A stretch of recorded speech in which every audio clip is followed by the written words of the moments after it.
What happened to the children of executed queens? Hey everyone! Tonight we're drifting back a few centuries to a quieter, colder time. Maybe you've already turned off the lights. Maybe you're wrapped in a blanket, listening to the hum of the evening around you.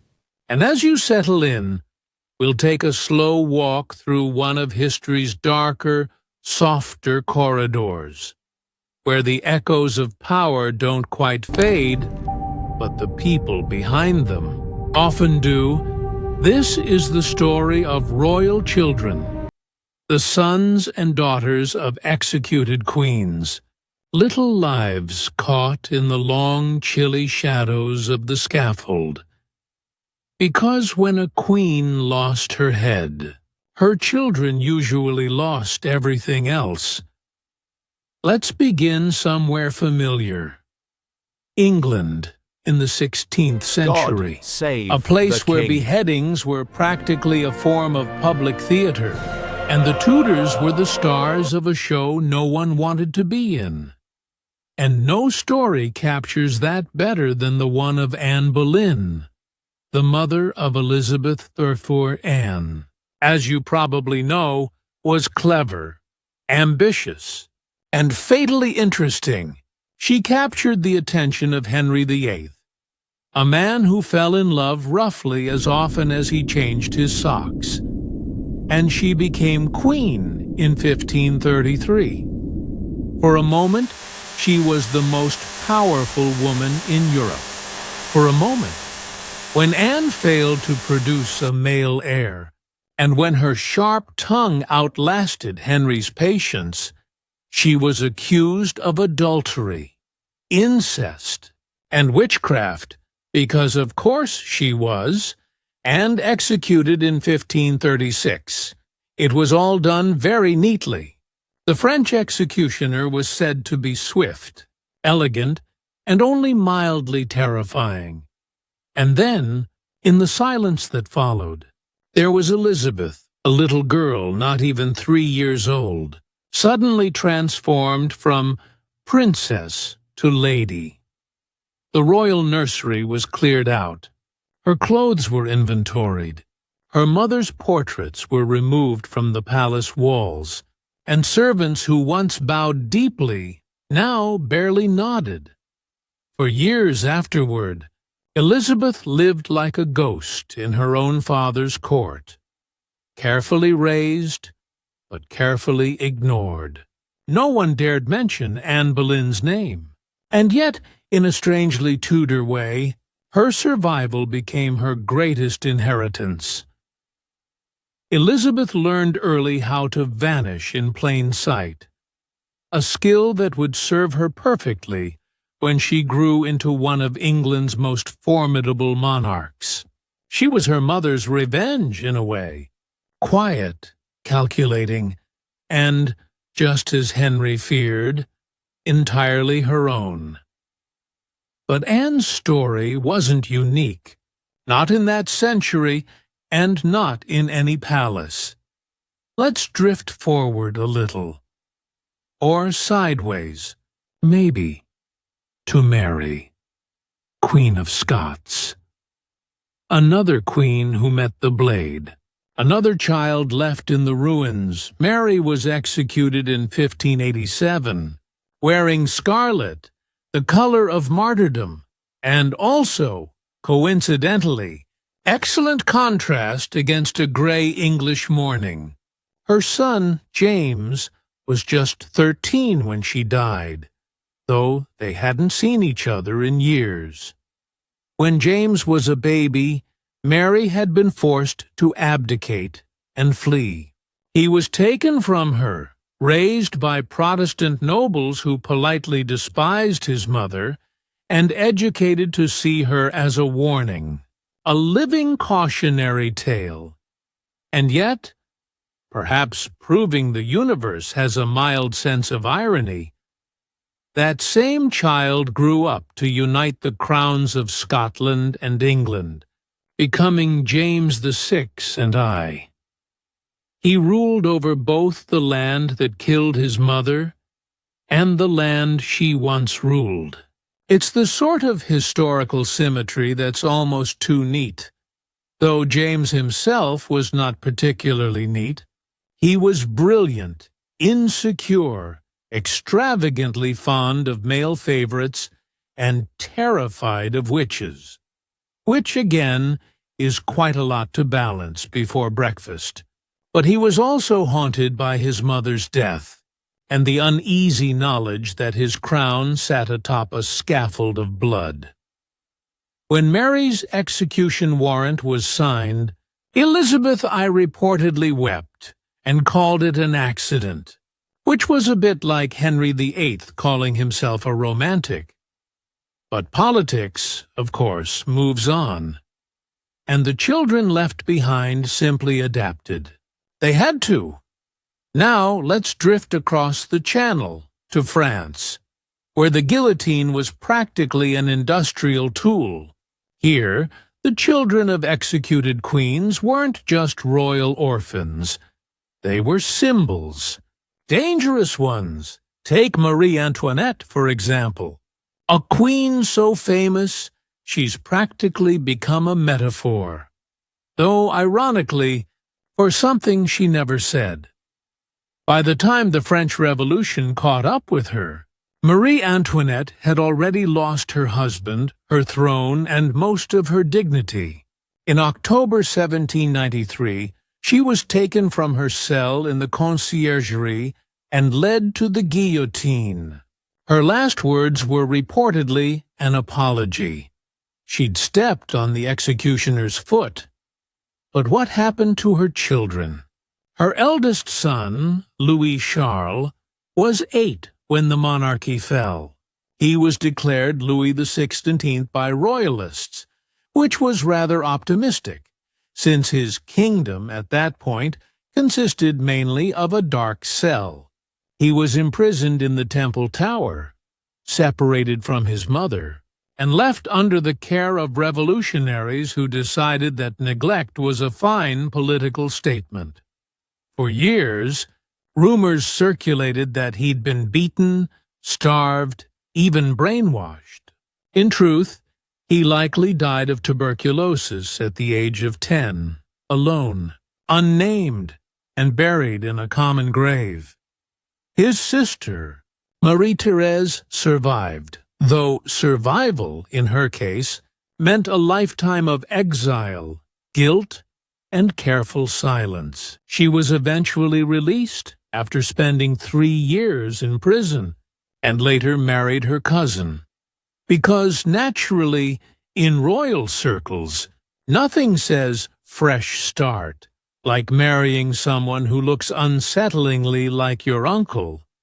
She lived long enough to see her family's memory distorted into legend. And perhaps that's the real fate of most royal children, to outlive the truth, but never escape it. Now, before we drift too deep into tragedy, let's float backward again to another royal household that managed to combine political instability with a remarkable knack for self-sabotage. This brings us to Catherine Howard, Henry VIII's 5th wife, because Henry, as we recall, was nothing if not persistent. Catherine was young, charming, and, most importantly to Henry, not Anne of Cleves. She was also reckless. Her past relationships came back to haunt her, as past relationships tend to do when your husband owns the executioner's axe. When her supposed infidelities were revealed, she was executed at just 19. She had no children, which was, frankly, the one lucky break in that entire situation. Had she left behind a son or daughter, they would have been branded as offspring of disgrace, perhaps hidden away in a convent or quietly erased from record. It's a recurring pattern in these stories. When a queen fell, her children's names were scrubbed, their portraits vanished, and their futures rewritten. Survival depended not on birthright, but on political convenience. Let's move to a slightly less familiar case. Catherine of Aragon, Henry's first wife, and arguably the only one he truly respected. In his own spectacularly dysfunctional way, Catherine's daughter was Mary, later known as Mary I or Bloody Mary, depending on your branding preferences. When Catherine was divorced and banished, young Mary's world collapsed. Her legitimacy was stripped away, her household dismissed, and her relationship with her father poisoned beyond repair. She spent her adolescence wandering the cold outer edges of royal favor, never quite disowned, never quite forgiven. And when she finally became queen, years later, she ruled with the deep, resentful conviction of someone who had been waiting her entire life to be heard. Which, to be fair, she had. Her story reminds us that the children of fallen queens didn't always fade quietly. Sometimes they returned, with crowns and grudges. Let's drift southward, now to Spain, land of rigid etiquette, deep piety, and a royal gene pool that eventually began to resemble soup. There we find Joanna of Castile, better known by the less flattering nickname Juana la Loca. Joanna the Mad. She was the daughter of Ferdinand and Isabella. Yes, the same ones who sent Columbus westward to bump into the Americas. Joanna married Philip the Handsome of Burgundy, who, as with most men described as handsome in medieval records, was likely more arrogant than attractive. When Philip died unexpectedly, Joanna's grief turned obsessive. She reportedly kept his coffin close by, kissing it, talking to it, refusing to let it be buried. Though historians now suspect that her madness may have been exaggerated by relatives eager to keep her from ruling. Her children, meanwhile, were raised by others.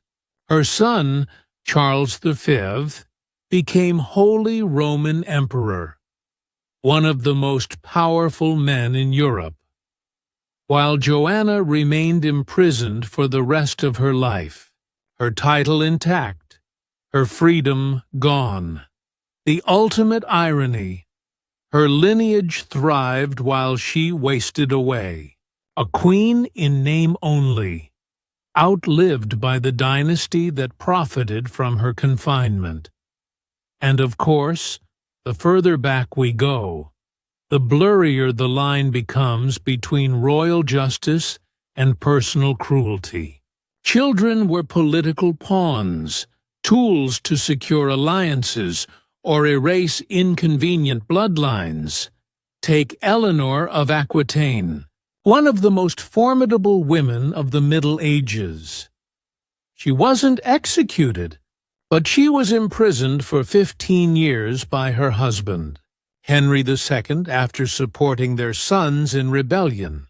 Her children, a complicated mix of charisma and dysfunction, went on to define an era of royal chaos. Richard the Lionheart, John of Bad King fame, all of them shaped by a mother who had once been both a queen and a prisoner. Proof, perhaps, that even when queens survived, their children carried the scars of their mother's downfall. We might also drift eastward for a moment to Russia, a land where royal executions were rare, but imprisonments were practically a family tradition. When Peter the Great executed his own son, Alexei, in 1718 for treason, or, more accurately, for disappointing him It set a precedent of spectacular. If you're still awake, that's impressive. But don't worry, we'll keep the tone low, like the last candle flickering in a very drafty castle hallway. In Part 1, we drifted through the stories of queens who lost their lives, and the children who had to live with that fact. Now, we'll float toward another kind of disappearance. The kind where the child doesn't die, but history politely forgets them. These are the lost heirs, the sons and daughters who were quietly removed from succession lists, erased from paintings, or tucked away behind monastery walls. Not through violence exactly, but through paperwork, rumors, and neglect. Because sometimes the easiest way to erase a royal embarrassment was simply to stop talking about it. Let's start, as so many royal tragedies do, with the Plantagenets, a family so large, so angry, and so prone to stabbing one another that it's honestly hard to keep score. The story begins with Edward IV of England, tall, handsome, ambitious, and married to Elizabeth Woodville, a woman of common birth and remarkable nerve. They had a brood of children, including 2 boys who were supposed to inherit everything. You might know them by their collective nickname, the Princes in the Tower. Edward V and his younger brother Richard were 12 and 9 when their father died. Their uncle, Richard, Duke of Gloucester, took charge as protector. He lodged the boys in the Tower of London, supposedly for their safety. And, as we all know, they were never seen again. Contemporaries whispered that Richard had them killed. Later writers, Shakespeare among them, turned that suspicion into certainty. But in truth, no one ever proved anything. No bodies, no confessions, just 2 missing children and a conveniently vacant throne. Their names were quietly deleted from royal rolls. Their portraits vanished. They became a kind of collective silence, symbols of innocence crushed under ambition. And perhaps, in the strange arithmetic of monarchy, that's what made them so enduring. They became more powerful as ghosts than they ever were as princes. Let's move forward a century. Still in England, still among Tudors, because apparently no one ever learned anything. This time, our lost heir is Henry Fitzroy, the illegitimate son of Henry VIII and his mistress Elizabeth Blount. Unlike his legitimate daughters, Henry actually adored this one. Fitzroy was handsome, healthy, and male, which, in Tudor England, was basically all you needed to qualify as divine. Henry even made him Duke of Richmond and Somerset, titles that sounded impressive enough to make everyone nervous. There was quiet talk that Fitzroy might even be legitimized, declared heir in place of the king's lawful daughters, Mary and Elizabeth. It would have been controversial and messy, which is to say, perfectly Tudor. But then Fitzroy died at 17, probably of tuberculosis, and the problem resolved itself. Afterward, his name faded from record. His palaces were reassigned. He was buried without the pomp his father would have given a legitimate heir. In a sense, Fitzroy became the template for the almost prince. Born into everything, remembered for nothing. Let's drift sideways now, across the cold North Sea, to Denmark, where royalty was less bloodthirsty, but no less dramatic. In the 18th century, Denmark was ruled by King Christian VII, a man whose grip on reality was loose, even by royal standards. He suffered from mental illness, paranoia, and a habit of slapping courtiers mid-conversation, never ideal at state dinners. His queen, Caroline Matilda, sister to Britain's George III, was young, bright, and lonely.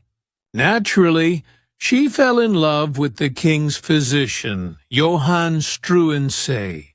The two carried on a discreet affair that became spectacularly undiscreet when Caroline gave birth to a daughter, Louise Augusta. The child was officially the king's, though even the palace cats probably knew better. When the scandal broke, Struensee was executed in that uniquely Scandinavian way of doing things both efficiently and horribly, and Caroline was exiled. Louise Augusta, however, was spared.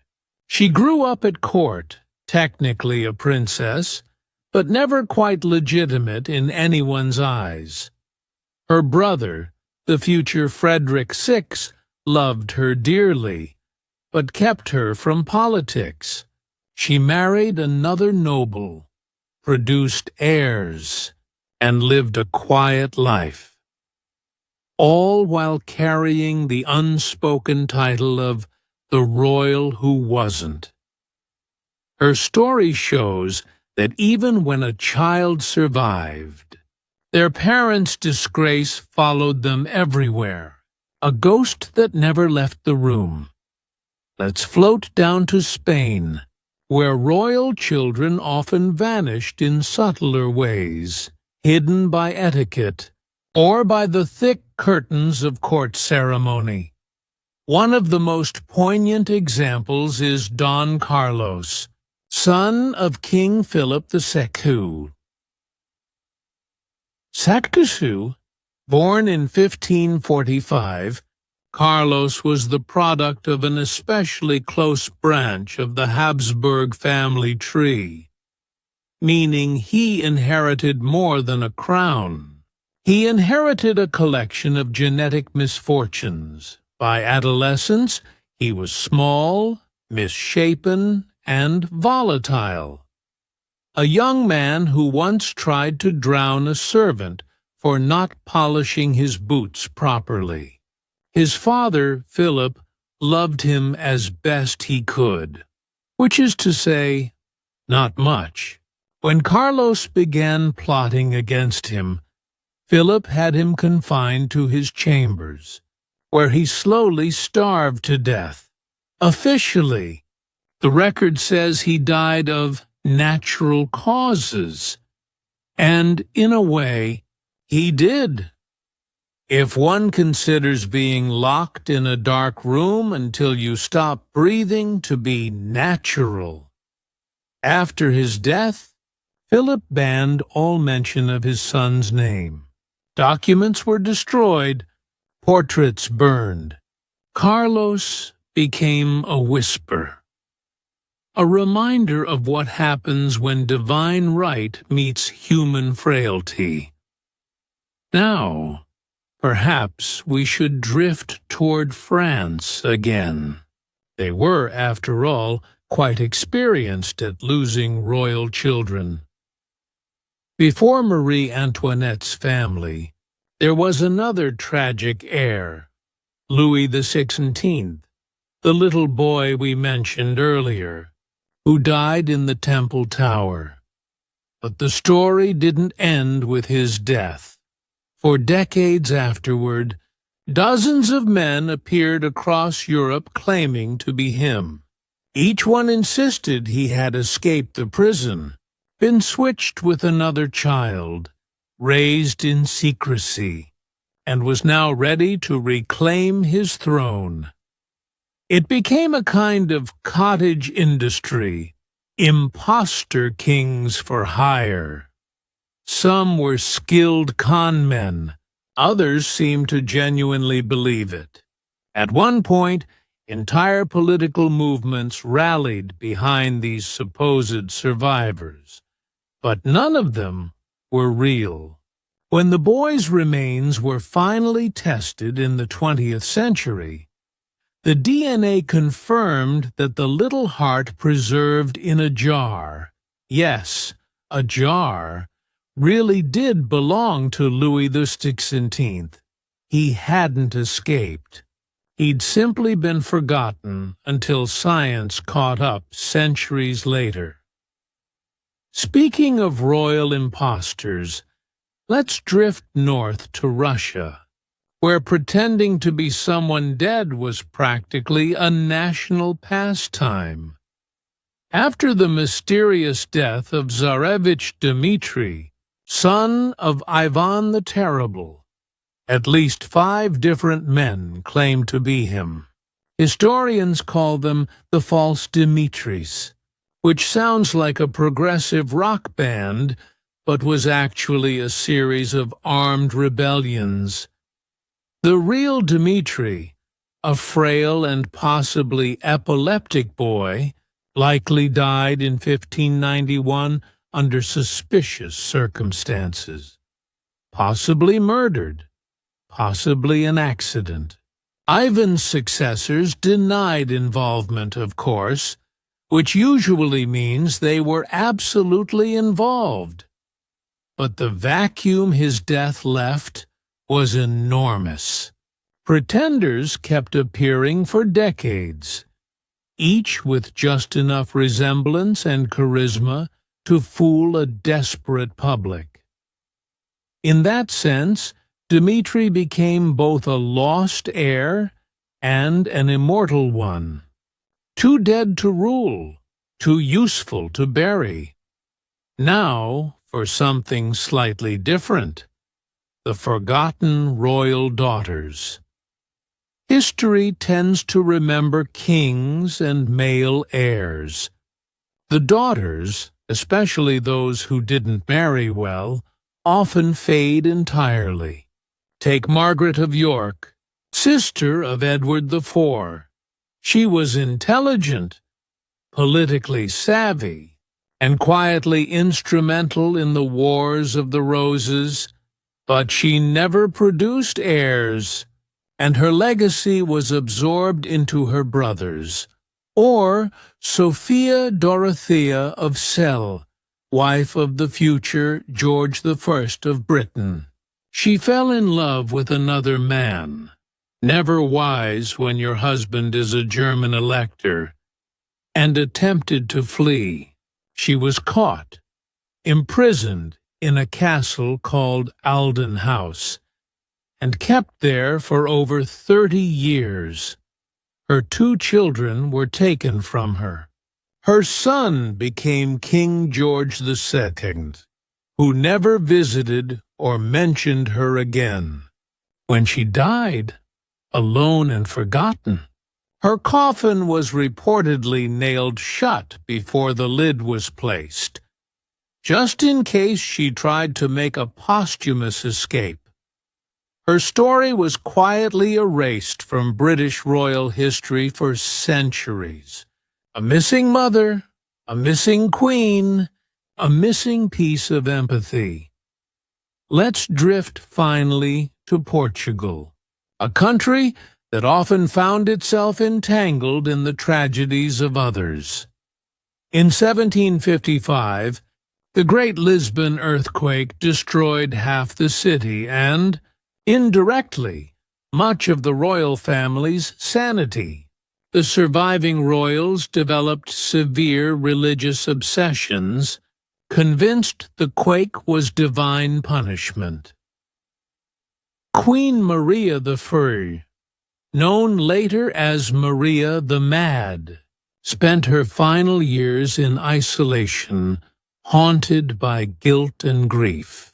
Her son, John VI, quietly took over the throne while his mother lived in confinement. When she died, he didn't even attend the funeral. Partly from etiquette, partly from exhaustion, another child erased, not through malice, but through the slow, numbing weight of sorrow. If there's a thread connecting all these lost heirs, it's this: power and visibility were never the same thing. To be royal was to live under glass, admired, scrutinized, and, if necessary, removed. Some were erased violently, others just faded. Their portraits were painted over, their names crossed out, their lives trimmed to fit the official narrative.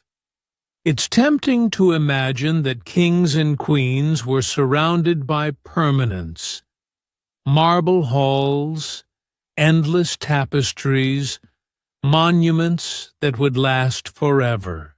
But history, as it turns out, is far less durable than we think, especially when the crown itself decides who gets remembered. Daughters of the Scaffold. When the orphan became the queen. The hour is late, the fires burned low, and tonight we're following the children who watched their mothers fall, only to step, reluctantly, into the thrones they left behind. These were the daughters who became queens, raised in disgrace, crowned in irony. Let's start where we left our poor, beheaded friend Anne Boleyn and her daughter, Elizabeth IV. You probably know the broad strokes of Elizabeth's story. The Virgin Queen, Gloriana, golden gowns, speeches that made grown men cry. But before she was an icon, she was simply a motherless child living under a cloud. When Anne was executed, Elizabeth was stripped of her title and declared illegitimate. The court fell silent around her. Her toys were inventoried like the assets of a deceased estate. Her governess was replaced by less affectionate officials, and yet little Elizabeth adapted with unnerving precision.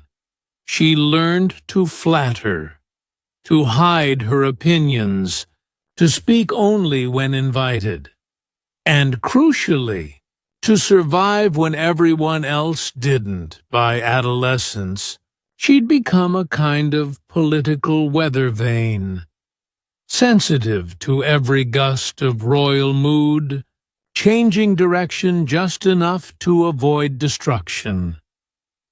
Under her half-brother, Edward VI, she was dutiful and Protestant. Under her half-sister, Mary IV, she was cautious and almost saintly. When she finally took the throne in 1558, she did so with the calm of someone who had already attended every possible family execution. Elizabeth ruled for 45 years and never married. People still debate why, as though it were a great mystery. But perhaps it's simple. She'd seen what happened to her mother when a king's love turned to politics. Better to reign alone than die adored. Let's drift from England to Scotland, where the same pattern repeated, only colder, windier, and with better tartan. Remember Mary, Queen of Scots? Her son, James VI, survived her execution, and, through one of history's stranger twists, inherited not only her throne, but that of the woman who killed her. Elizabeth James was a survivor in every sense. Raised by Protestant nobles who feared his Catholic mother's influence, he learned early that affection and politics were incompatible. By the time he met Elizabeth's successor council, he was fluent in diplomacy, flattery, and selective memory. When he became James I of England, he moved into the same palaces where his mother's execution order had been signed. Imagine that, ruling in the house of your mother's killer, shaking hands with the grandchildren of her jailers. He did it with remarkable calm. He wrote poetry, lectured courtiers on theology, and spent alarming sums on elaborate masks, early versions of the royal variety show. Privately, he carried portraits of his mother, and once remarked that her death had been a foul tragedy. It was probably the closest the 17th century ever got to therapy. But despite his composure, James never escaped the shadow of what had happened. He turned monarchy into theater, ruling as though the audience might leave at any moment. And perhaps, in his mind, Anne Boleyn and Mary Stuart were still watching from the wings. Let's cross to France, where royal daughters were treated more like collectibles than heirs. In the centuries before Marie Antoinette, it was common for royal women to marry into foreign courts.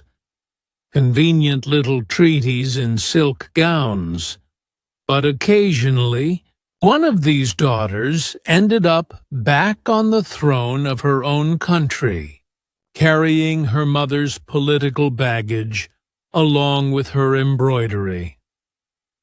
One such case was Margaret of Valois, better known as Queen Margot.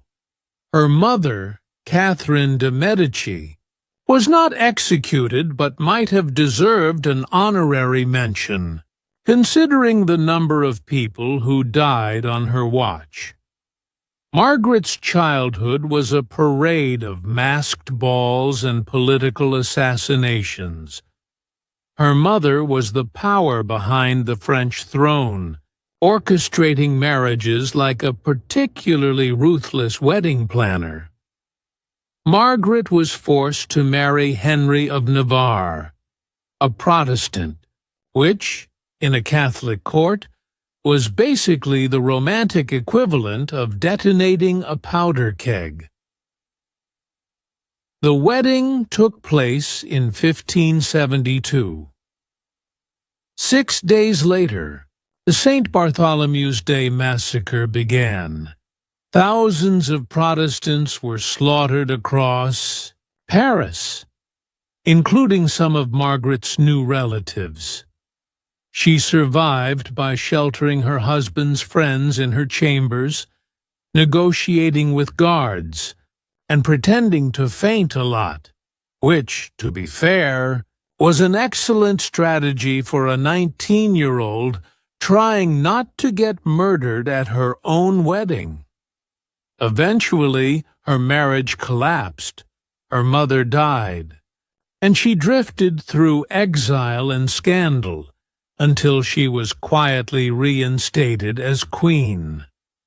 Margaret lived to see her ex-husband crowned King Henry IV, which, in royal terms, is the closest you get to winning the breakup.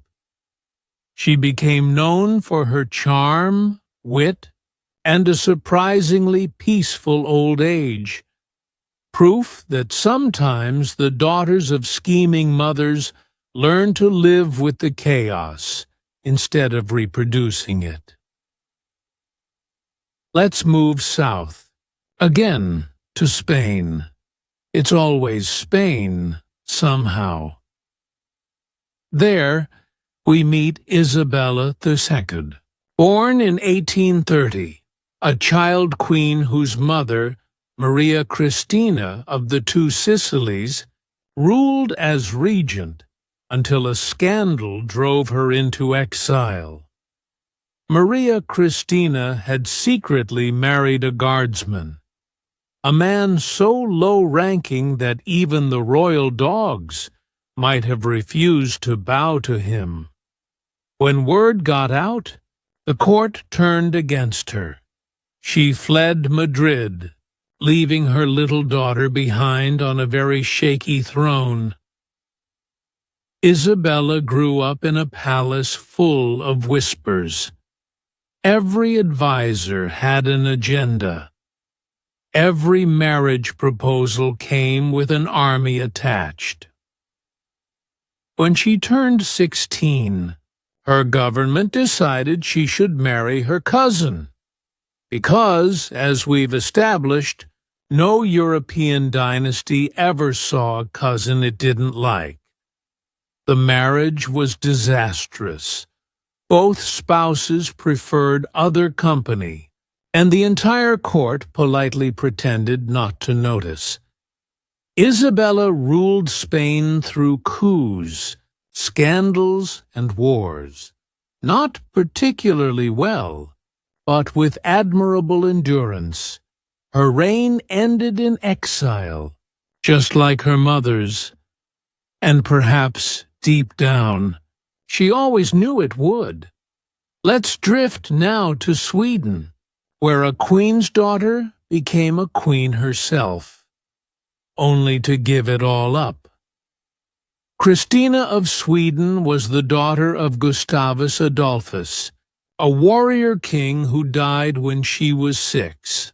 Her mother, Maria Eleonora of Brandenburg, was so grief-stricken she ordered her husband's heart placed in a golden casket, which she then kept by the bed.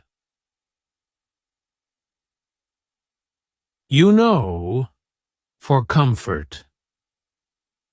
Maria Eleonora was declared unfit to raise her daughter, so Christina was taken away and raised by tutors who emphasized stoicism and philosophy, possibly as an antidote to maternal hysteria. She grew into one of the most eccentric monarchs in Europe, brilliant, blunt, and famously uninterested in marriage.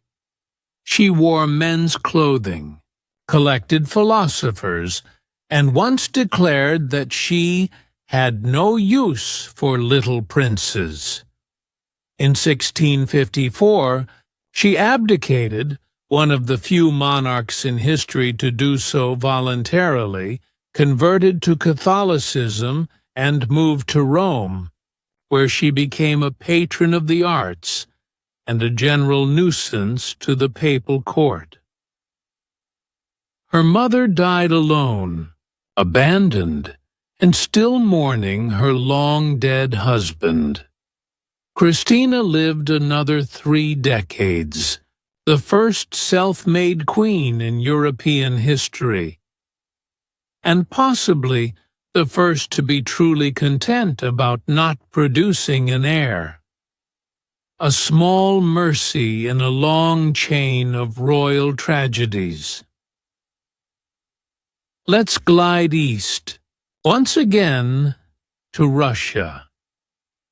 Here, the daughters of disgraced or dead royals often found themselves transformed into rulers by accident, the empire's favorite hobby. Take Elizabeth Petrovna, daughter of Peter the Great and his ill-fated second wife, Catherine Farce. After Peter's death, Elizabeth was kept at court, but denied power, considered too frivolous, too emotional, too likely to start a coup, which, of course, she eventually did. In 1741, she gathered the imperial guard, marched to the Winter Palace, and overthrew the existing government. While wearing a ball gown, the soldiers were reportedly so enchanted by her charm that they barely noticed they were committing treason. Elizabeth ruled for 2 decades, refusing to sign a single death warrant and reportedly saying, "When I came to the throne, I promised never to execute a man, and I have kept my word." It was, in its own quiet way, an act of vengeance against the cruelty her parents had inflicted and endured. She had seen what power could do. She chose mercy instead. And finally, let's drift back to England one last time to Mary Wine, the daughter of Catherine of Aragon, whose childhood we brushed past earlier. Mary's mother had been humiliated, divorced, and exiled by Henry VIII. Mary grew up loyal to her mother's memory and her mother's faith, which, in Protestant England, was not a career advantage.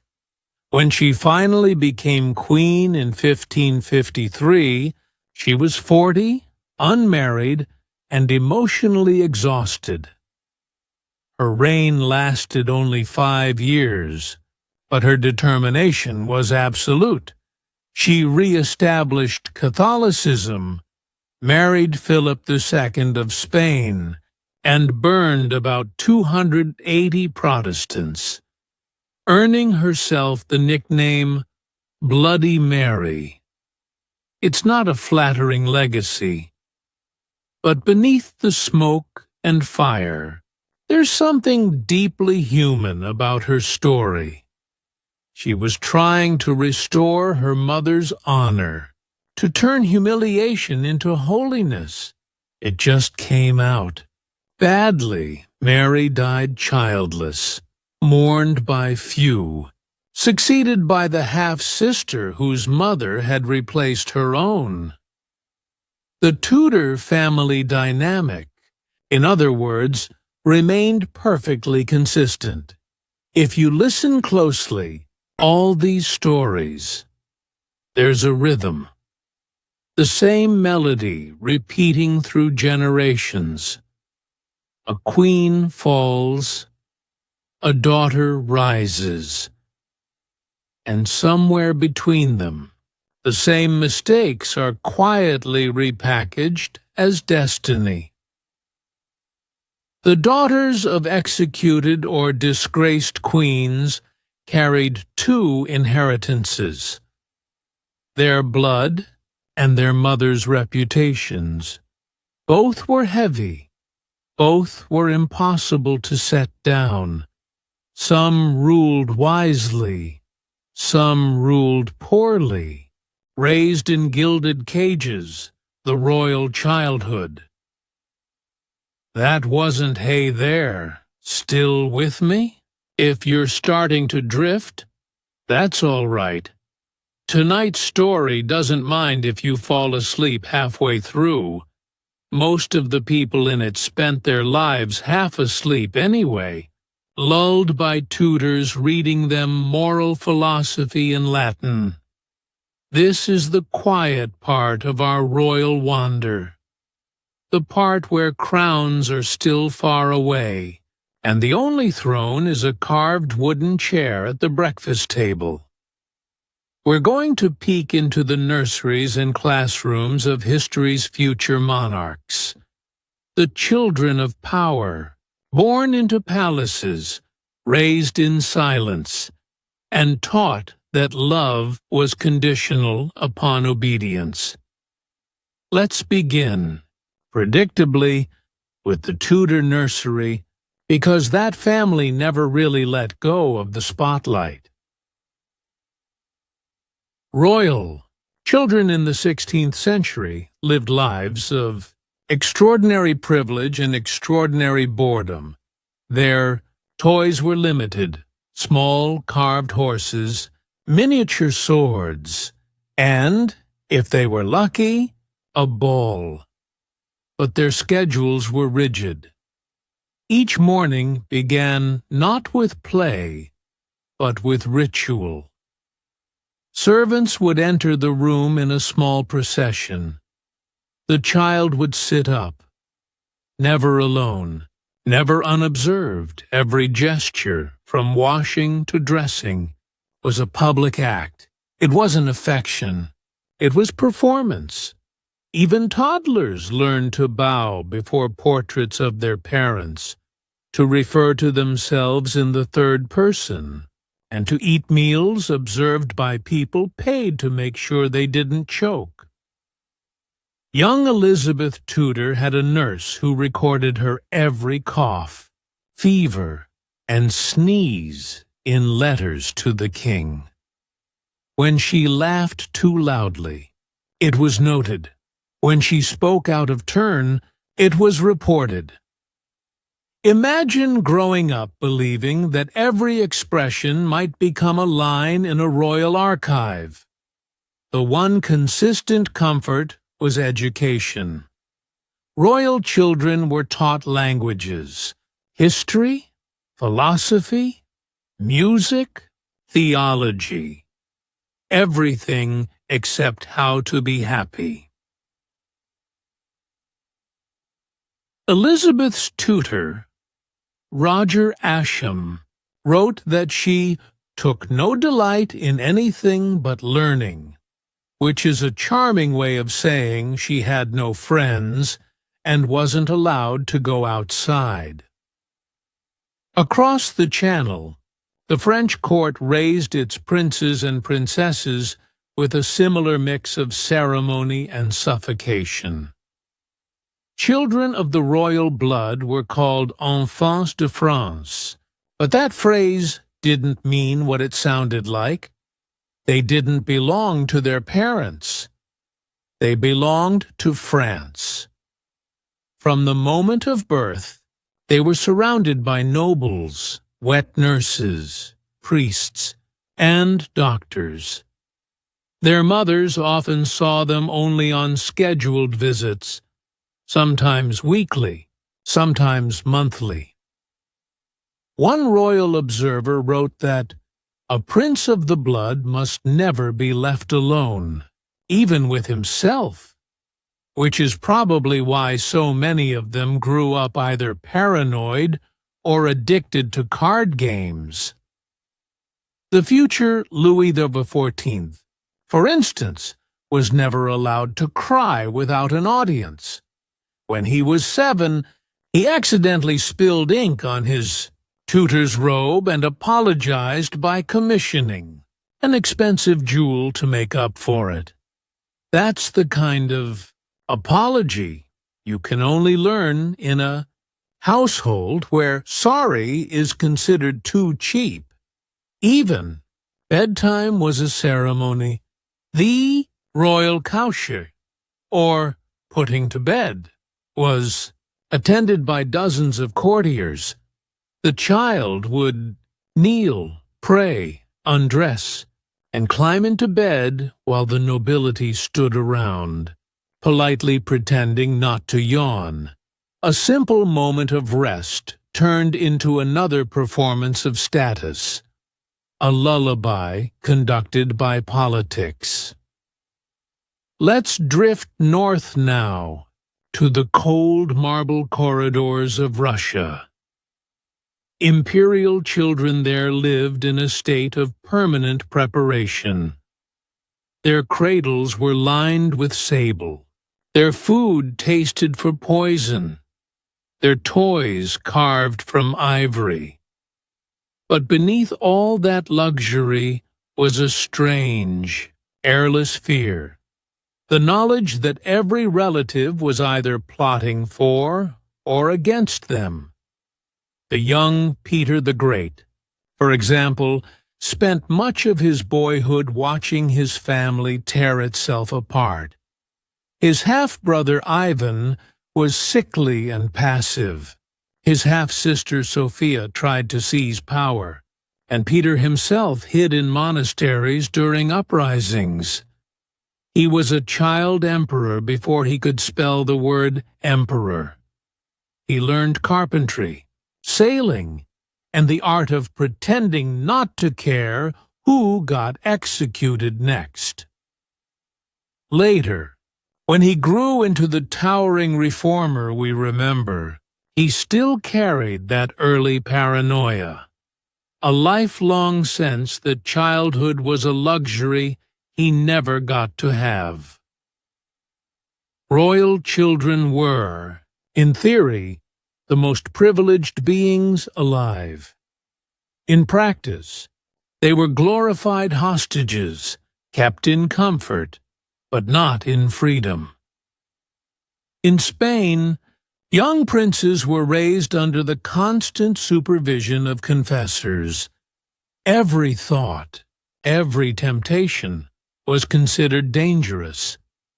When the future Philip II on Toth II was a child, his tutors recorded how many minutes he spent in prayer, how often he smiled, and whether he looked appropriately solemn. Because, apparently, nothing ruins a dynasty faster than an 8-year-old with a sense of humor. He grew up to be one of the most repressed and joyless monarchs in history. A man who ran an empire from behind curtains, wrote thousands of letters about theology, and personally signed the death warrants of people who danced too freely. So, yes, the system worked exactly as intended. But perhaps no royal upbringing was more claustrophobic than that of Louis XVI, the doomed little boy of the French Revolution. Before he was imprisoned, before he became a tragic symbol, he'd been raised in Versailles, surrounded by servants whose entire job was to help him play. He had a small army of attendants, each responsible for a single task. One brought him toys, another fetched his dog, another read aloud from children's moral tales about obedience and destiny. It was less a childhood than a management exercise when the revolution came and his parents were arrested. The absence of all that ritual must have been terrifying. No servants, no tutors, no measured words, just silence and confusion. The gilded cage had been taken away, and there was nothing left but emptiness. Let's drift to Prussia, where child-rearing was an art form. If your preferred art form happens to be emotional neglect. Frederick the Great grew up under his father, Frederick William III, a man who considered affection a moral weakness. The king believed that discipline built character, and that the best way to show love was through shouting. Young Frederick loved music, poetry, and French novels, all of which his father despised. When the boy tried to run away at 18, his father had him arrested and forced to watch the execution of his closest friend. It's not exactly the kind of bonding memory you reminisce about at Christmas. Frederick survived, of course, and became one of Europe's most brilliant monarchs. But he never forgot the lesson his childhood taught him, that tenderness was dangerous, and solitude was safer. Even the gentle monarchs had grim upbringings. Victoria of England spent her childhood under something called the Kensington system, a strict set of rules designed by her mother and her mother's advisor, Sir John Conroy. It regulated everything. When she woke, when she ate, who she could see, how many steps she could take unaccompanied. She wasn't even allowed to walk down a staircase without holding someone's hand. Later in life, when she had 9 children of her own, she tried to be affectionate but couldn't quite manage it. She loved them in theory, but found their company exhausting. She wrote once that an ugly baby is a very nasty object, and yet she kept producing them anyway, as though repetition might fix what upbringing had broken. Across Europe, royal childhoods followed the same script: isolation, formality, pressure, and endless observation. The Habsburgs, whose family motto might as well have been, "Try not to collapse," raised their children to be models of Catholic. Decorum. Meals were silent except for prayers.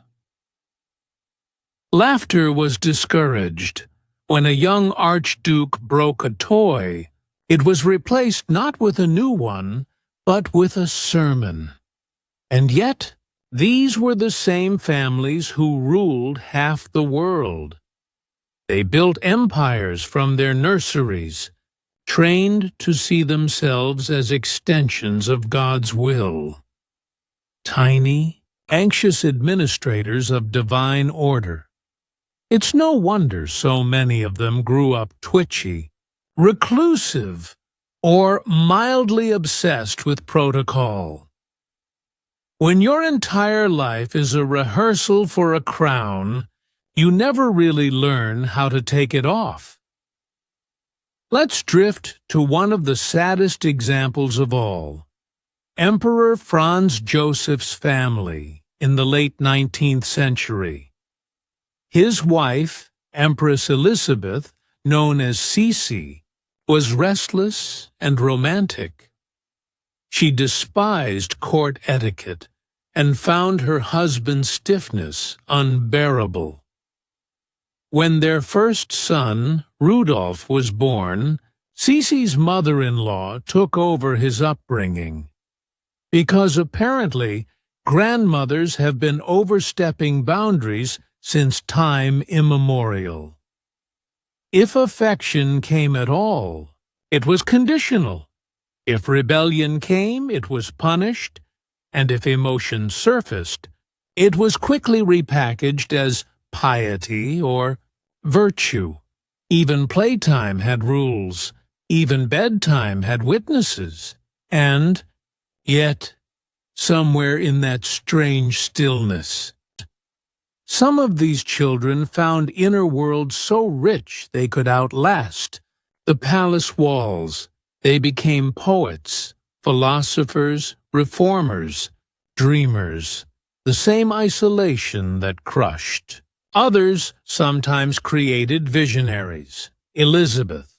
I turned her loneliness into statecraft. Frederick the Great turned his repression into genius. Victoria turned her isolation into discipline. It's an odd, sad alchemy. Misery refined into majesty. If you listen closely now, maybe you can hear them. Not the kings or queens they became, but the children they once were. Little voices echoing through marble corridors, practicing their curtsies, their bows, their titles. Learning to hide laughter. Learning to endure. It's the quietest kind of tragedy. One that never makes headlines because it never technically counts as suffering. After all, they had everything but peace, The lonely reigns, monarchs who grew up and wished they hadn't hay again. If you're still awake, that's impressive. If not, well, that's even better. Because tonight's part is meant to feel like drifting through a gallery of portraits at midnight, when all the royal faces on the wall are staring back with the same expression, polite regret. We've followed them from the nursery. All the perfectly mannered children with embroidered collars and too many rules. Now they've reached adulthood, and, perhaps predictably, none of them are having a particularly good time. Let's start with someone who mastered the art of appearing fine. Elizabeth I of England. By the time she took the throne, she'd already survived more personal disasters than most dynasties manage in a century. She'd watched her mother be executed, her father die, her brother fade away, and her sister turn England into a bonfire of heretics. So when the crown finally landed on her head, she was cautious. Her motto was Video et tatio, I see and say nothing, which is basically royal Latin for let's all pretend we're fine. Elizabeth reigned for 45 years, always careful, always measured, and always alone. She surrounded herself with men who adored her, but were never allowed to love her. Courtiers wrote sonnets comparing her to the moon, which was fitting, distant, cold, and best admired from afar. She claimed to be married to England itself, which sounds poetic until you realize it meant dining alone for most of her life. At night, she'd pace her chambers while musicians played softly in the next room. A queen in a palace full of people, but with no one to tell her the truth. It's easy to admire her strength. But strength, in her case, was just another word for loneliness wrapped in gold. Across the Channel, in France, Louis XIV, the Sun King, reigned in even greater splendor and, predictably, equal isolation. His childhood had been a masterclass in control. As a boy, he'd been paraded before rebellious mobs so they could see their king and remember who ruled them. He never forgot that humiliation. So, when he built Versailles, it wasn't just a palace, it was a fortress of etiquette. He designed it to make rebellion impossible and intimacy inconvenient. Every corridor was lined with courtiers, every room a stage. Louis made himself the center of the world, and in doing so, ensured no one could ever get close. He woke, ate, dressed, and even prayed in front of hundreds of spectators. He was so surrounded by people that he often wrote of feeling completely alone. In private, his letters were surprisingly tender. Melancholy notes about aging, fatigue, and faith, but in public, he remained the Sun King, a man who could never set. When he died after 72 years on the throne, France erupted in relief. And yet, in a quiet way, you can almost pity him. He'd lived longer than almost anyone he loved, and his final words were a whisper to his heir. Do not imitate me in my love of building or of war. Try to remain at peace with your neighbors. In other words, learn from all the things that made me miserable. Now, let's drift north to the cold and echoing palaces of Russia, where isolation wasn't just emotional, it was architectural.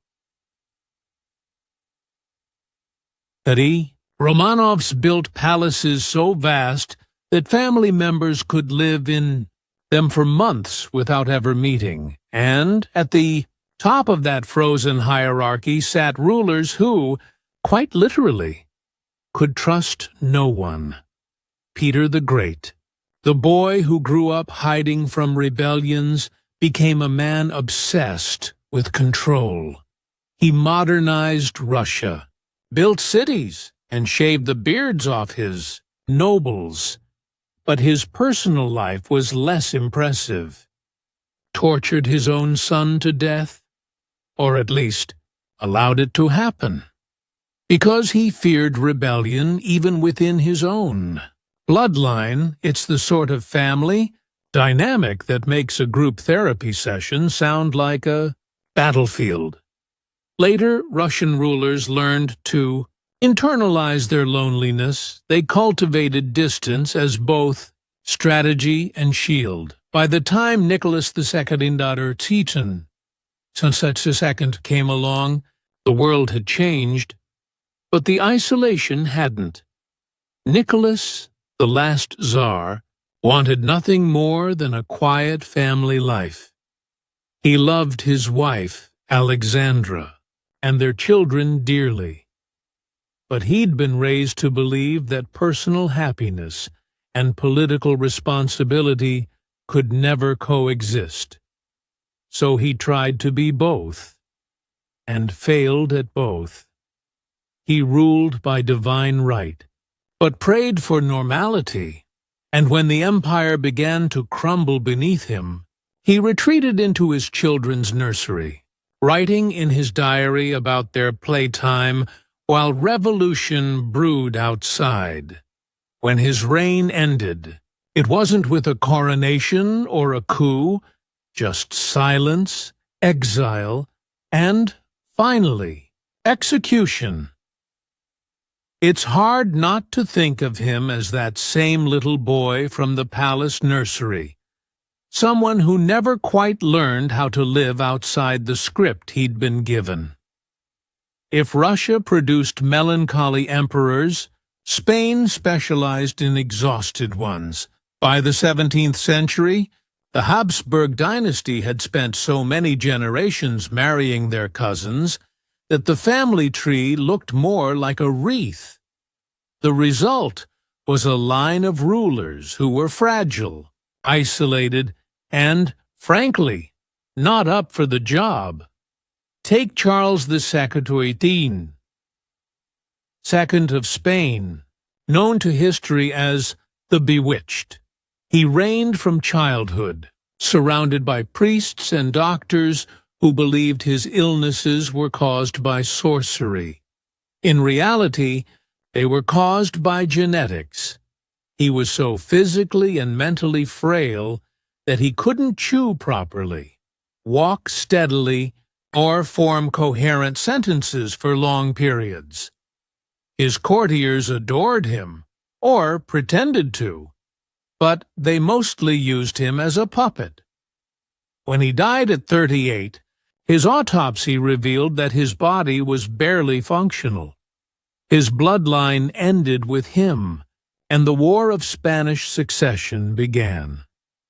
A fittingly chaotic finale for a man who'd been treated like a relic before he even turned 20. But in a softer sense, his life feels like the tragic endpoint of all those royal childhoods we discussed earlier.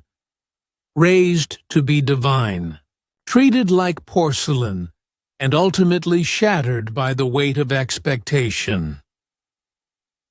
Let's cross to Austria, where melancholy became a cultural art form. Emperor Franz Joseph, whom we met earlier as a distant father, reigned for nearly 70 years. He began his rule with optimism, ended it in mourning, and in between managed to outlive nearly everyone he loved.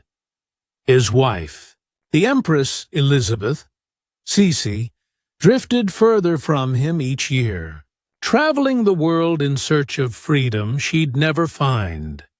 Their son Rudolph, the bright and restless prince, ended his life in scandal at Meierling, and through it all, Franz Joseph kept working, reading reports, and writing letters in neat, disciplined handwriting.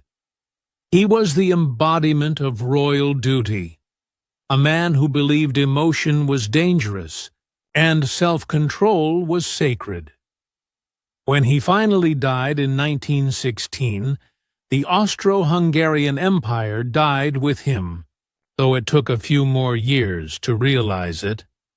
It's almost poetic. The empire held together by one man's endurance and undone by his absence. His last words, reportedly, were simple: "I have done my duty." No mention of happiness, no regrets, just duty, because for many monarchs, that was all there ever was. Let's drift westward again, to Britain, where melancholy reigned as consistently as any monarch. After Victoria, the pattern continued. Her son, Edward VII, spent his youth waiting for her to die, which is not as cruel as it sounds, just accurate. She kept him in permanent apprenticeship until he was nearly 60. By the time he became king, he was tired, indulgent, and more interested in dinner parties than diplomacy. He reigned for only 9 years, then handed the crown to his son, George V, who promptly reinstated the royal stiffness his father had tried to escape. George V was, by all accounts, a decent man. He loved the Navy, hated noise, and wrote daily in his journal about the weather. He once remarked that being king was a damned hard job, which was as close as he ever came to emotional expression. His son, Edward VIII, famously gave it all up for love, though perhaps what he really wanted was an escape from the suffocating royal pattern. He got his wish, and spent the rest of his life trying to convince himself he hadn't made a terrible mistake. His brother, George VI, the reluctant, stammering king, inherited the throne during crisis and carried it with quiet dignity. But his early death left his daughter, Elizabeth II, facing the same fate as all those who came before: a crown too heavy, and a life too public to ever be fully lived. The longest reign in modern history began, as most do, in solitude. Elizabeth was 25. Her husband was distant, her children small, and her life instantly transformed from private to perpetual performance. When she died, decades later, the public mourned as if a symbol had been lost. And, in a way, it had. She was the last embodiment of monarchy as endurance. Duty over joy, silence over truth. And so we see the pattern repeating. From Elizabeth III to Elizabeth II, from Louis XIV to Franz Joseph, from Peter the Great to Nicholas II, the royal childhood becomes the royal reign. The same isolation, just gilded. The same control, just with more servants. Power in these stories never feels like freedom. It feels like a carefully decorated cage, velvet-lined, perfumed, and utterly inescapable. You can almost imagine them now, all those monarchs, drifting together in some spectral ballroom beyond time. The candles never go out, the music never stops, and no one ever dares to leave first. They make polite conversation about destiny and bloodlines, careful not to mention how tired they all are. Maybe they still believe they were chosen by God. Or maybe, in the quietest corner, they finally admit what they always suspected, that they were chosen mostly by accident and kept there by fear. After the crown, the quiet ends of great dynasties. Hey everyone, if you're still here, that's impressive. If you've drifted off somewhere between the Tudors and the Romanovs, that's probably healthier. But for those still awake, let's stay soft and slow. This is the part of the night where everything quiets down, when history itself seems to sigh and loosen its collar a little. We've seen power gained, endured, and regretted. Now we're going to watch it fade. Gracefully for some, miserably for others, but always quietly. Let's begin in France, because no one does dramatic decline quite like the French monarchy. When the guillotine fell in 1793, it didn't just end Louis XVI's life. It decapitated centuries of divine right. The monarchy had been many things, glamorous, decadent, absurd, but above all, it had been certain of itself. And then, suddenly, it wasn't after Louis and Marie Antoinette. There were attempts to patch the monarchy back together, like sewing lace onto a guillotine blade.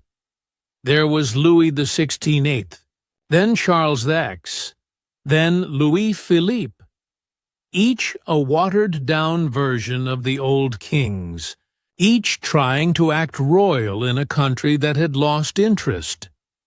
By the time the last Bourbon king abdicated in 1848, the crown was more of a museum exhibit than a divine mandate. What followed were emperors, republics, revolutions, and the lingering ghost of monarchy, drifting around the edges of politics like a perfume that won't quite wash out. In the end, the Bourbons had done what all dynasties eventually do. They outlived their own mythology. Over in Austria, the end came more slowly, but no less inevitably. The Habsburgs had once ruled half of Europe. By the early 20th century, they were ruling mostly bureaucracy. The empire was still vast, but it was stitched together with paperwork instead of loyalty. Emperor Franz Joseph, who we met before, reigned for so long that his very existence became a kind of stability. But when he finally died in 1916, the spell broke. His successor, Charles I, was young, devout, and utterly unprepared for the modern world.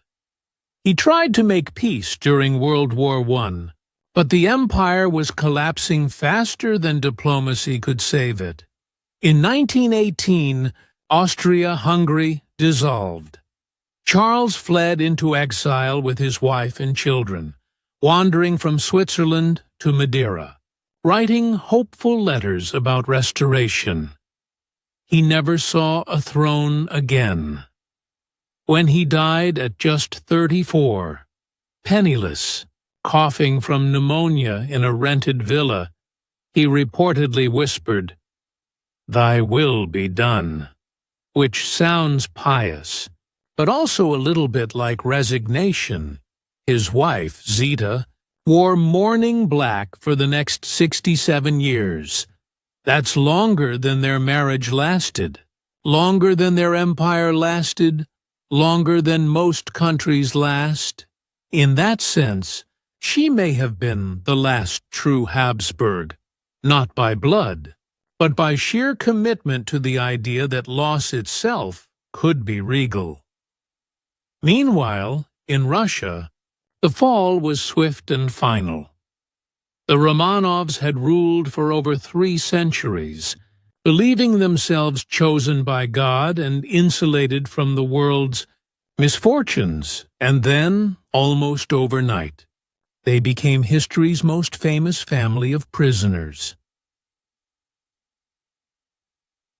When Dieter Nicholas the Cute abdicated in 1917, he wrote in his diary, "All around me there is nothing but treachery, cowardice, and deceit," which, given the circumstances, wasn't entirely unfair. He and his family were moved from palace to palace, then finally to the House of Special Purpose in Yekaterinburg, a name that really should have tipped them off. What happened next is well known, and too cruel to linger on in a bedtime story. Suffice it to say that the dynasty ended not with ceremony, but with abasement and silence. What's strange, and somehow fitting, is how small their final days were. The last Tsar and his family spent their time reading, sewing, praying, and playing cards. The same habits that had once filled the hours of empire now just filled the hours of captivity. When power finally left them, they didn't rage, they just kept following the routine. Because for royal people, routine was always stronger than reality. In Germany, the royal endings were almost bureaucratic. Kaiser Wilhelm II, who had spent decades cultivating the image of a world-conquering emperor, found himself politely dethroned at the end of World War I. He fled to the Netherlands, where he lived out his days in a large but increasingly irrelevant mansion. He kept his title. Of course, former emperors rarely downgrade themselves. Voluntarily, he insisted on being addressed as Majesty, even while trimming his own rose bushes. Visitors noted that he still dressed in military uniform every morning, as if expecting someone to declare a war just to make him feel useful. He lived until 1941, long enough to see Hitler rise to power and declare, somewhat optimistically, "Now there is a man who will restore order." It didn't work out quite as he hoped. When he died, he requested not to be buried in Germany until the monarchy was restored. It wasn't, and he wasn't. He still lies in exile, waiting for a restoration that will never come, which, given the family history, feels entirely on brand. In Britain, the monarchy didn't collapse.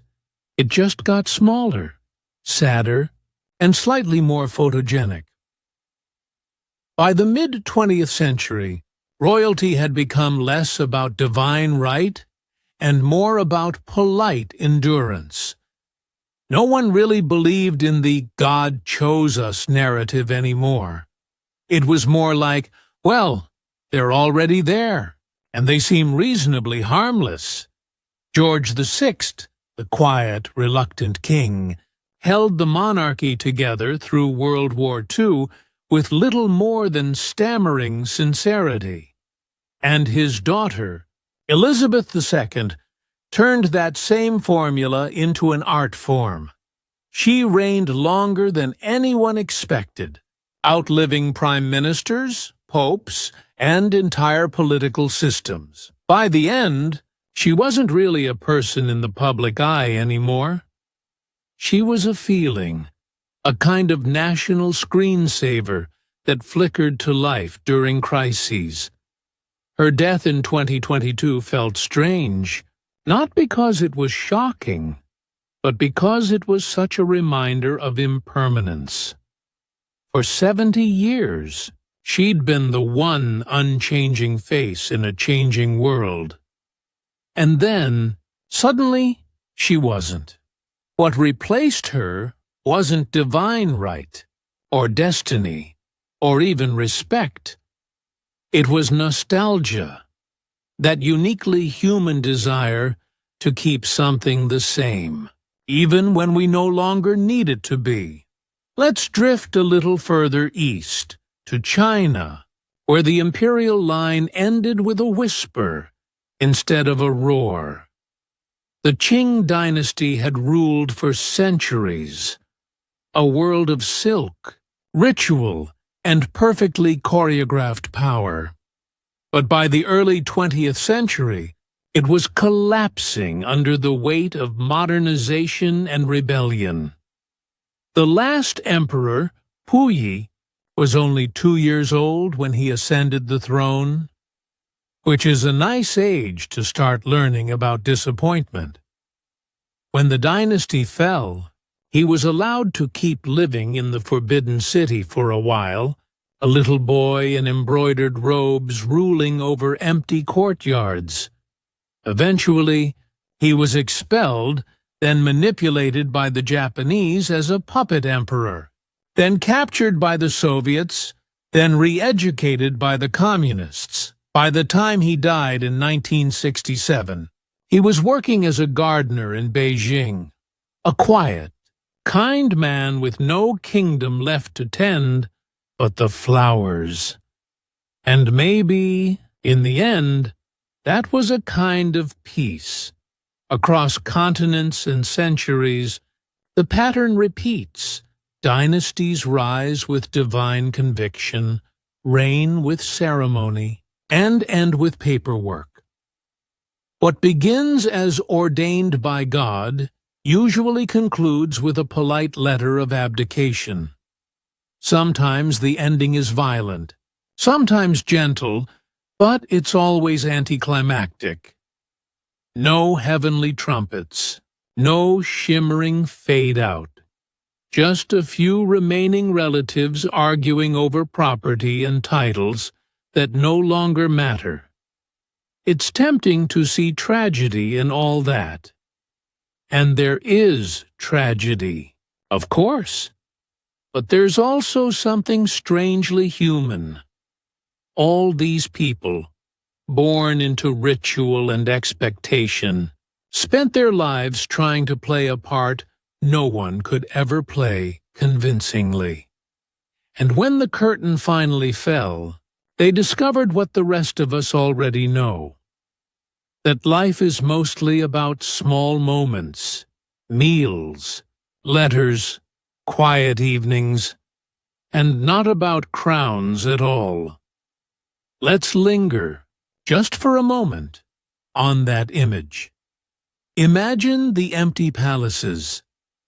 Versailles without the courtiers, Schönbrunn without the music, the Winter Palace without the echo of boots on marble floors. Power, like everything else, is temporary. Even the kind that used to be blessed by heaven eventually runs out of people willing to pretend. So tonight, as we close this long, quiet journey, maybe we can take one small comfort from their stories, that no amount of gold or ceremony or divine approval ever made anyone immune to being human. The kings and queens, for all their crowns, worried, hoped, and aged just like everyone else. They were frightened children, lonely adults, and wistful old souls, and in their endings, they finally became what they had never been allowed to be before. Ordinary. The candles in the royal chambers have burned down to stubs now.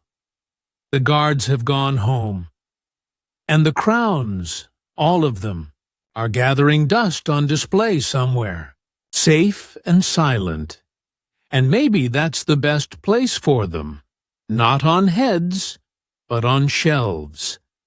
Not as symbols of power, but as reminders that even the mightiest stories eventually fall asleep. So, if you're still awake, you don't need to remember every name, every century, every crumbling dynasty.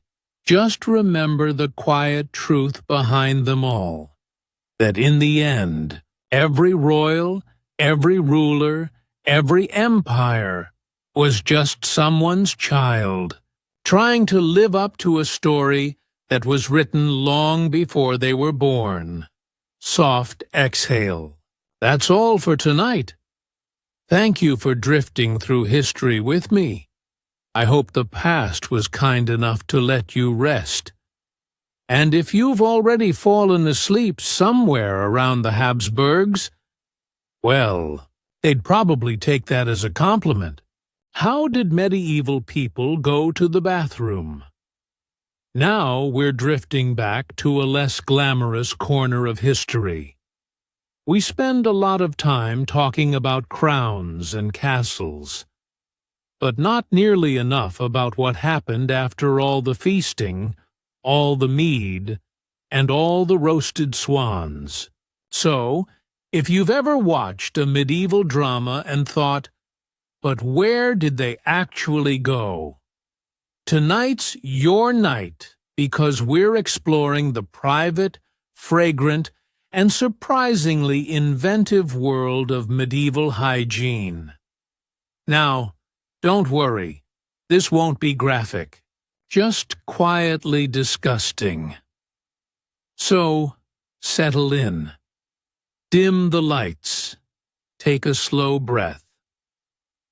And let's drift back to a time when personal hygiene meant owning a bucket. Let's begin in a castle, the shining symbol of medieval power, wealth, and, apparently, smell.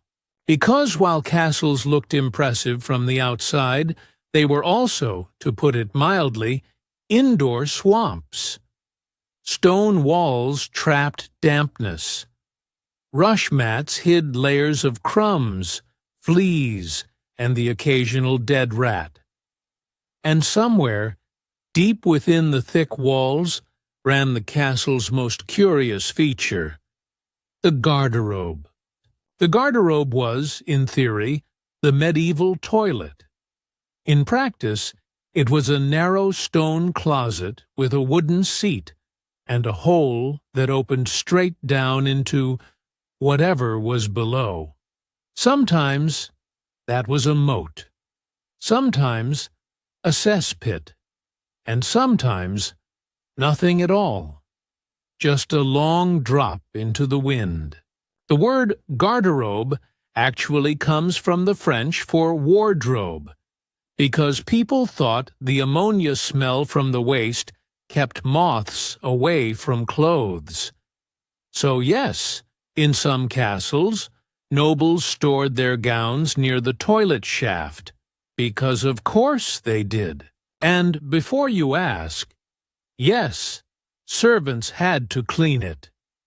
Emptying a cesspit was considered one of the least enviable jobs in the medieval world. In England, these poor souls were called gong farmers, from the Old English gang, meaning to go, as in they handled what had gone. They worked mostly at night, wading waist-deep through the remains of royal dinners.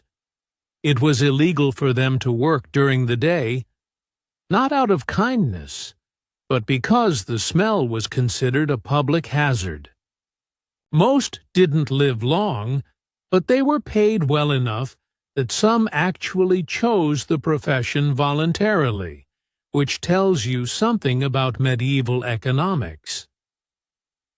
Let's drift over to the cities, the bustling, crowded hubs of medieval life, where plumbing was considered optional and personal space was purely theoretical. Urban sanitation was a civic nightmare. Houses didn't have toilets. Most didn't even have outhouses. Instead, people relied on the humble chamber pot. And yes, that means exactly what it sounds like.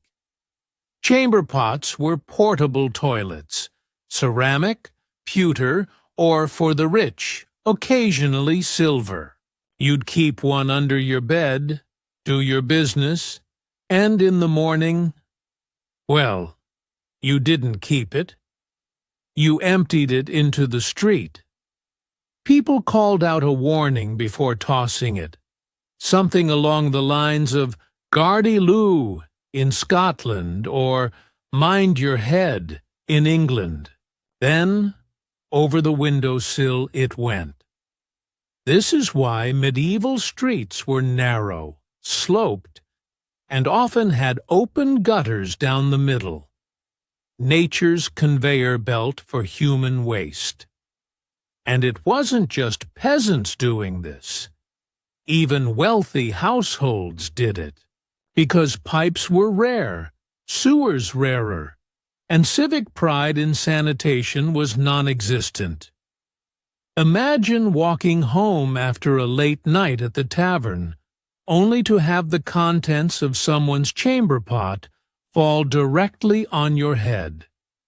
And imagine thinking, yes, this is normal. It really puts knighthood in perspective. But back to the countryside, where peasants at least had space, if not dignity.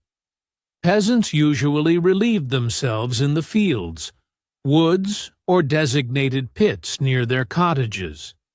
Some used hay or moss as toilet paper, though in winter snow was considered efficient. In monasteries, things were slightly more organized. Monks lived according to strict schedules, and that included their bathroom habits.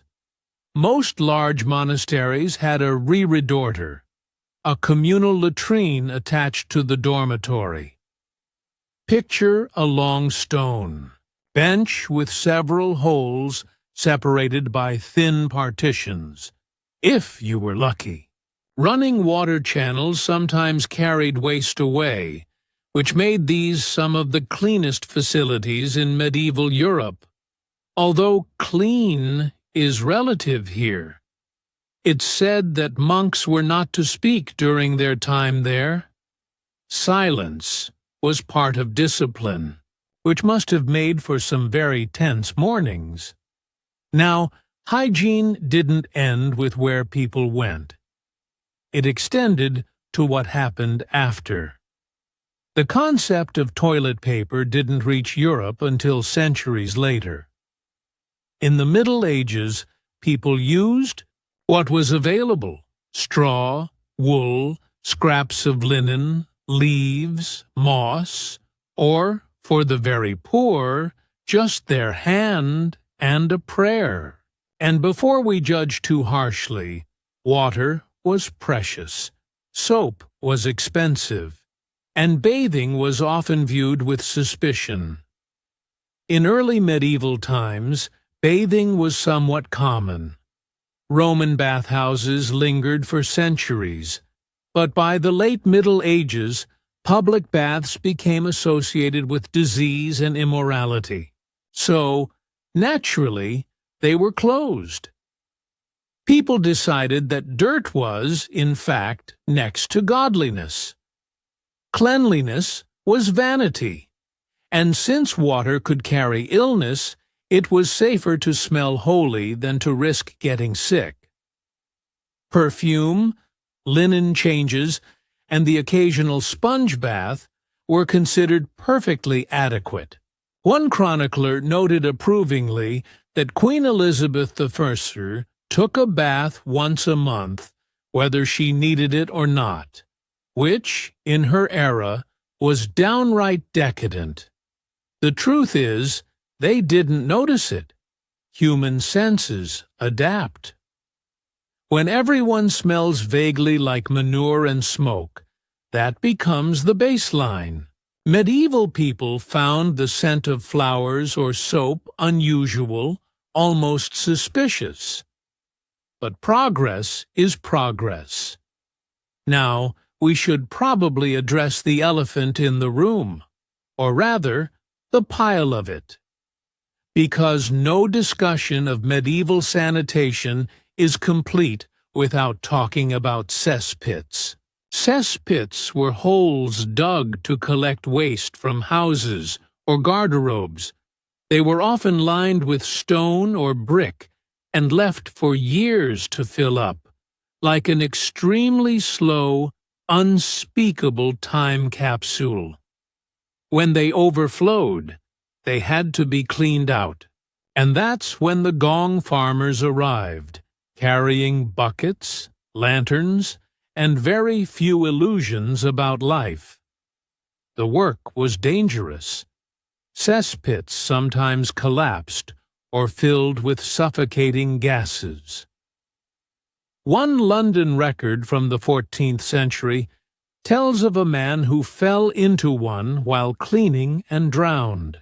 His colleagues, understandably, refused to retrieve him until someone else was paid to do it.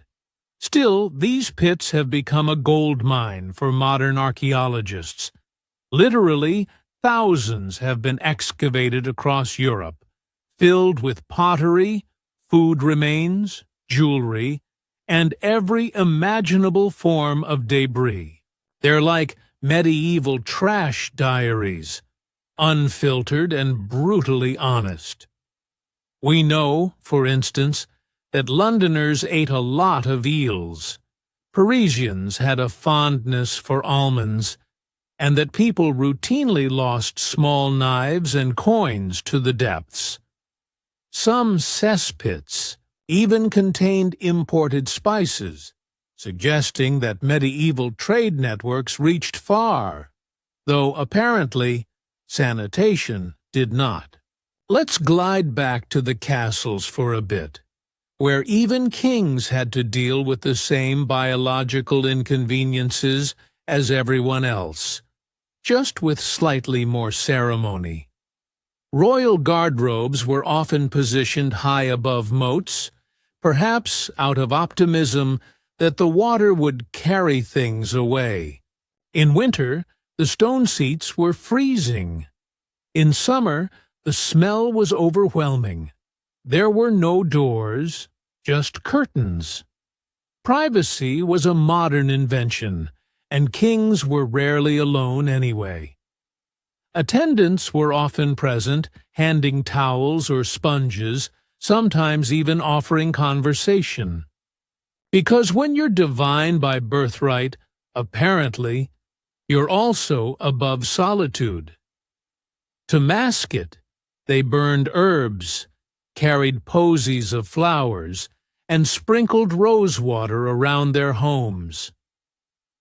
Hence the old nursery rhyme, "Ring around the rosy," which likely references both the plague and the attempt to cover its stench. As the late Middle Ages gave way to the Renaissance, people began to rediscover cleanliness, slowly, suspiciously, and often for the wrong reasons.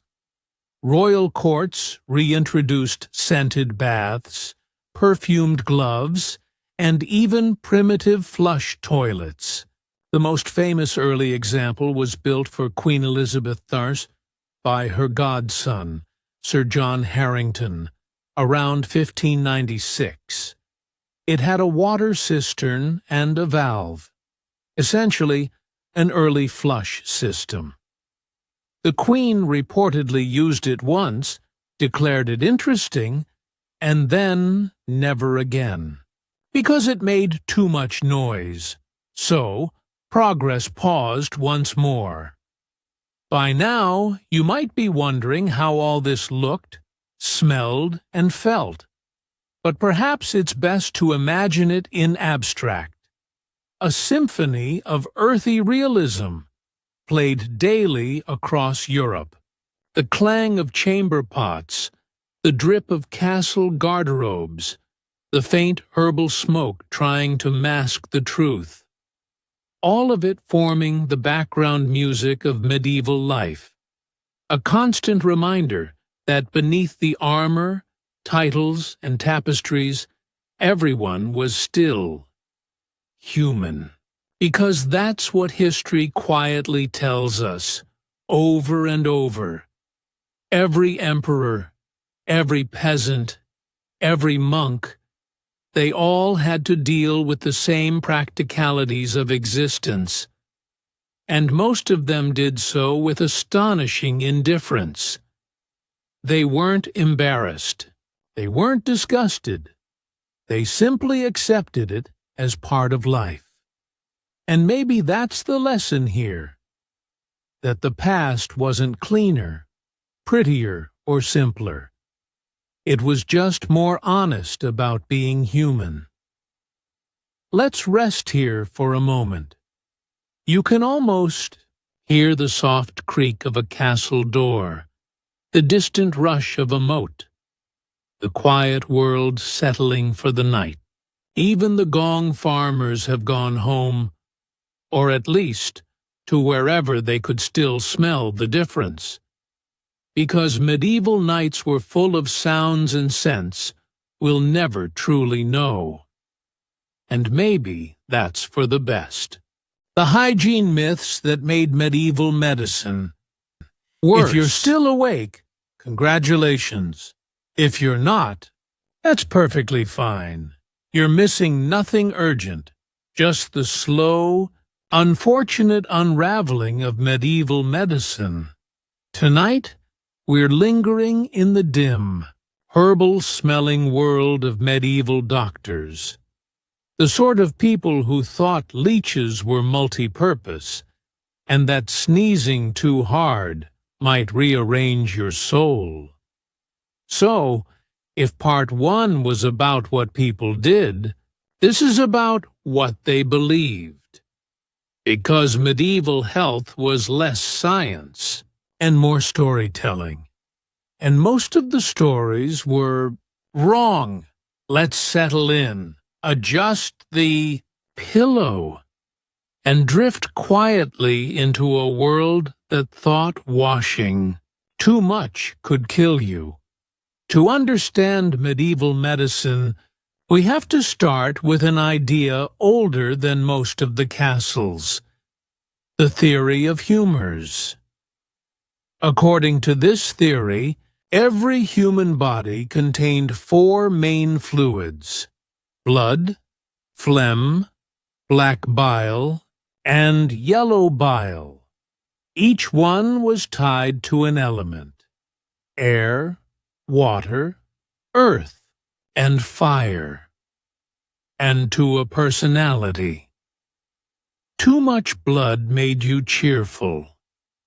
Too much phlegm made you lazy. Too much black bile made you gloomy. And too much yellow bile made you angry. Essentially, medieval medicine was early astrology, but with more bleeding. The goal of every doctor was to keep the humors in balance.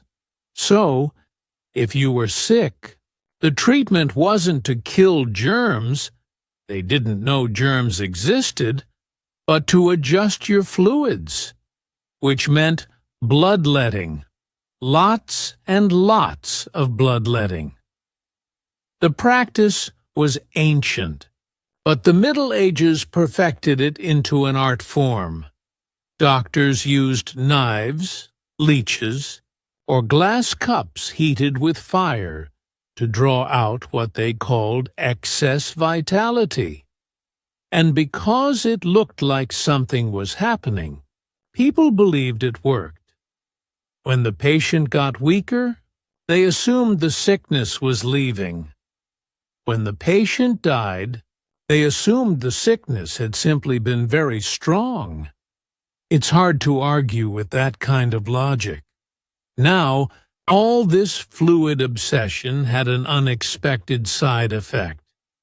It made people suspicious of water itself. If health was a matter of balance, then bathing was dangerous. Too much heat, too much moisture. You could upset your humors, and once they were disturbed, who knew what might happen? So while earlier centuries enjoyed communal baths, complete with oils, music, and gossip, the later Middle Ages decided that hygiene was a gateway to disease. Doctors warned that hot baths opened the pores and made the body vulnerable to plague vapors, which is not entirely wrong, just very confidently wrong. And so, people stopped bathing regularly. They changed their linens instead, believing clean fabric absorbed bad smells, and therefore bad health. Perfume became medicine, and dirt, oddly enough, became divine. The church helped, of course. Monks were expected to be humble, and that included smelling humble. Bathing too often was considered vain, a form of bodily pride. Some saints went entire lifetimes without washing, as a spiritual discipline. Saint Francis of Assisi reportedly referred to his body as brother donkey, a creature that should be worked, not pampered, and some hermits were said to smell so powerfully of holiness that other monks fainted when near them. A strange compliment. But there it is. Still, monasteries were paradoxical places. While some monks shunned washing, others built elaborate bathhouses, warm stone rooms with flowing water and towels. Cleanliness wasn't forbidden, just inconsistently applied, much like theology itself. Outside the cloisters, medical knowledge spread slowly, mostly by rumor and translation. After the fall of Rome, Europe lost much of its scientific learning. For centuries, medicine relied on surviving texts from Galen, a Roman physician who had never dissected a human body. He based his understanding on animals, mostly pigs and apes, and assumed humans were basically the same. They weren't. Still, his ideas became gospel. To question Galen was to question God's design. And so, for 1,000 years, doctors confidently prescribed hot leeches, cold poultices, and boiled herbs without the faintest idea why anything worked. And sometimes, miraculously, it did. Because many herbs do have medical properties. But the reasoning was usually wrong. If a plant looked like a body part, people assumed it must heal that part. This was called the doctrine of signatures. A walnut looked like a brain, so it must help memory. A carrot slice looked like an eye, so it must heal vision. And mandrake roots, which vaguely resembled humans, were thought to scream when pulled from the ground. To be fair, medicine has always relied on a little bit of imagination. The medievals just leaned harder into it.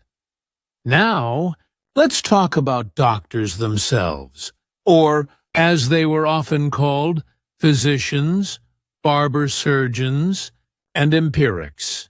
Each had a slightly different approach, and none were what you'd call reassuring. Physicians were the educated ones. They studied at universities, spoke Latin, and charged accordingly. They didn't touch patients much. That was considered vulgar. Instead, they examined urine, yes, urine. The water of life, as it was called, was believed to reveal everything from disease to destiny. Physicians carried color charts and glass flasks, holding samples up to the light like fine wine tasters. The results were rarely accurate, but the performance was impressive. It was diagnostic theater, half science, half improvisation. Then there were the barber surgeons, who cut hair and limbs with equal confidence. Their barber shops displayed red and white striped poles, a symbol of blood and bandages. If you needed a tooth pulled, a boil lanced, or a skull trepanned, these were your men. They didn't have anesthesia, but they did have alcohol, which worked nearly as well until it didn't. And finally, the empirics, the folk healers, midwives, and herbalists who actually understood their patients because they lived among them. Many were women. They relied on plants, charms, and centuries of practical wisdom, which made them both useful and, occasionally, burnable, because medicine and witchcraft were very close neighbors. Let's drift into the plague years for a moment, because nothing reveals medieval medical thinking quite like panic when the Black Death struck. In the 14th for the 17th century, it killed between a third and half of Europe. Doctors had no idea why.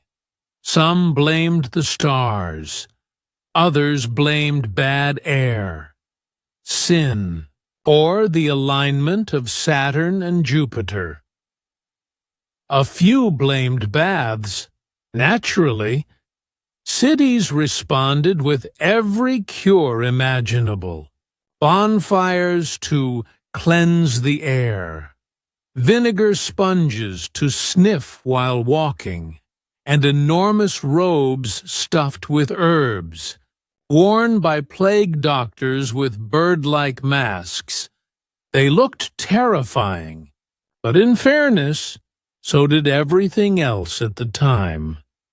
These masks, with their long beaks, were filled with aromatic herbs meant to purify the air before breathing it in. And although they didn't work, they did create one of history's most memorable uniforms. It's comforting to think they believed in something, even if that something was lavender and hope. Now, not all medical practices were absurd. Some were just optimistic. For instance, surgeons occasionally performed trepanation, drilling holes into the skull to let out evil spirits. It sounds horrific, but sometimes it worked, especially for head trauma. Patients even survived, though they likely regretted it during recovery. Dentistry existed too, though it was more about pulling than repairing. If a tooth hurt, you simply removed it. If many hurt, you removed them all. And if you needed replacements, early dentures were made from bone, ivory, or, occasionally, other people's teeth. You can rest easy. Most were taken from corpses, not volunteers. At least, officially. Medicine was also a reflection of morality. Illness was often seen as divine punishment, a test of faith. Doctors could treat the body, but only priests could treat the soul. So, for every leeching, there was also a confession. For every herbal salve, a prayer, and for every fever, a reminder that it might be your fault. People feared not just sickness, but what it meant. A rash could be seen as evidence of sin, a plague as the wrath of heaven. The result was a world where healing and penance were intertwined, where medicine was as much theology as biology, and yet, somehow, amid all the superstition and scented air, humanity endured. People recovered. Wounds healed. Babies were born.